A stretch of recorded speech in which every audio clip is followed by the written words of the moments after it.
Après une relation avec un pervers narcissique, souvent on peut sentir ses énergies se bloquer, se contracter, on est totalement bloqué. Il y a un mur entre ce que l'on ressent vraiment, entre nos émotions et qui l'on est. Tout est un peu confus, on a un brouillard mental, on ne sait plus vraiment comment exprimer nos émotions. C'est une situation dans laquelle j'ai été il y a encore de ça peu de temps, puisque j'ai passé, comme vous le savez, 10 ans avec un pervers narcissique. Et j'ai essayé par tous les moyens de me débloquer. J'en avais marre de cette sensation de blocage constant que je ressentais en moi. J'ai trouvé beaucoup de solutions pour justement libérer cette sensualité que j'avais en moi, qui était bloquée, qui était réprimée. Après avoir passé une relation vraiment très très violente avec mon ex, c'est des choses que j'ai dû réapprendre à exprimer. Surtout, n'hésitez pas à vous abonner pour avoir plus de vidéos comme celle-ci.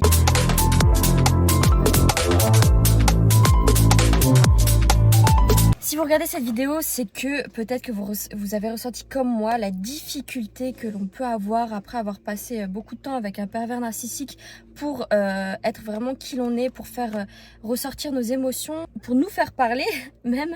On a totalement perdu notre personnalité, on ne sait plus qui l'on est, on a un mur de blocage devant nous et que l'on met avec toutes les personnes que l'on rencontre. C'est très très difficile de devenir vulnérable avec quelqu'un, c'est très difficile d'avoir même confiance en quelqu'un. Donc être vulnérable, je vous en parle même pas. C'est très difficile de se remettre en couple parce qu'on est presque dans l'impossibilité de définir nos émotions, de ressentir même nos émotions. On est totalement bloqué et neutre. On est dans un état de neutralité et je pense que c'est la pire chose que l'on peut ressentir. Être dans un état de neutralité, on ne sait plus, on ne sait pas sur quel pied danser en fait. On est neutre. On ne pourrait pas dire plus. Je connais exactement ce sentiment. Je suis passée par là aussi et j'en suis sortie. C'est une vidéo aussi pour vous donner un peu d'espoir parce que je sais qu'on a l'impression que ça va durer toute notre vie, qu'on va être insensible toute notre vie, qu'on va être dans cet état de neutralité toute notre vie. Sachez que non, ça passe. Ça passe après plusieurs mois, plusieurs années en fonction de combien de temps vous êtes resté avec le pervers narcissique. Dans mon cas, ça a été une dizaine d'années, donc il m'a fallu réellement 3 ans pour sortir de cet état de neutralité. J'espère qu'il vous en faudra moins pour vous. En tout cas, je vais vous donner toutes les clés pour aller plus vite dans votre guérison. Alors, la première solution qui m'a vraiment le plus aidée pour reprendre accès à mes émotions de sensualité, mon énergie sexuelle, ma joie même, ma flamme intérieure, tout ce que je bloquais en moi, ça passe par les affirmations devant le miroir. Alors, n'arrêtez pas cette vidéo, je sais que ça peut sembler bête. Moi-même, je ne croyais pas au pouvoir des affirmations jusqu'à temps que je lise le livre de Louise Hay, Mirror Work, ou en français le travail du miroir. Ça peut paraître tellement bête, mais c'est tellement puissant.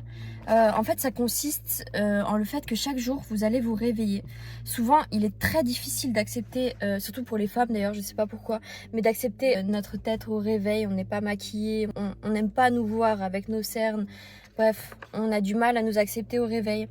Et c'est là le moment le plus puissant pour vous mettre devant un miroir et commencer vos affirmations sur ce que vous voulez travailler en vous. Ça peut être le fait d'être plus ouverte avec les gens, d'être plus sensuelle, de montrer votre part de féminité, d'ouvrir votre cœur. Vous allez simplement vous poser devant un miroir et vous parler. On va dire que mon téléphone, c'est mon miroir et voilà ce que je fais chaque matin. Je me dis que je me sens belle, que je suis heureuse de passer une nouvelle journée, que je vois dans mes yeux que je suis quelqu'un de bien. Je sais qu'au fond de moi, j'ai la force d'accomplir mes rêves. Je m'aime, je suis belle, j'ai une peau magnifique, des cheveux qui sont en train de pousser. Alors que si vous suivez mes anciennes vidéos, mes cheveux étaient dans un état catastrophique après la rupture avec un pervers narcissique où j'ai perdu mes cheveux. Bref, tout ça, ça passe un peu par là.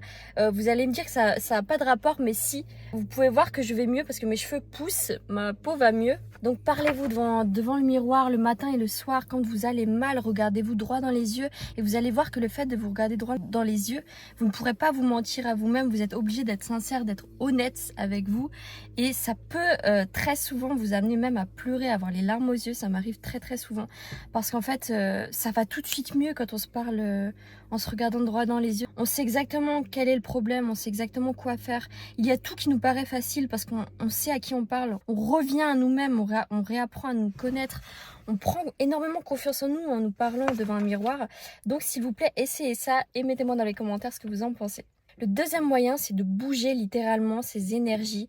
Vous savez que l'impression d'être en dépression, pour moi j'aime pas ce mot parce que je pense que c'est juste une impression, même si on a plein de symptômes, je connais très bien ce que c'est d'être en dépression, mais tout ce qui est dépression et blocage, ça vient vraiment du fait que votre énergie stagne, vous ne bougez pas assez concrètement, vous ne faites pas d'exercice physique, vous ne faites rien, vous restez dans votre lit et vous ne bougez pas assez. On fait appel à ce mot un peu barbare de dépression ou de blocage, c'est tout simplement de l'énergie stagnante. Donc là aussi, vous allez prendre votre petit miroir, vous allez mettre une playlist sensuelle. D'ailleurs, je vous mettrai un lien en bas de la vidéo où vous pourrez avoir accès à ma playlist que je vais vous partager, que j'utilise moi-même pour mon travail du miroir. C'est très simple, ça va consister également en bougeant votre corps de manière sensuelle. Il ne faut pas penser à ce que vous projetez comme image. Pensez simplement au fait que vous voulez vous sentir bien, vous libérer des énergies qui vous bloquent et vous allez bouger au rythme de la musique sans réellement penser à ce que vous projetez comme image.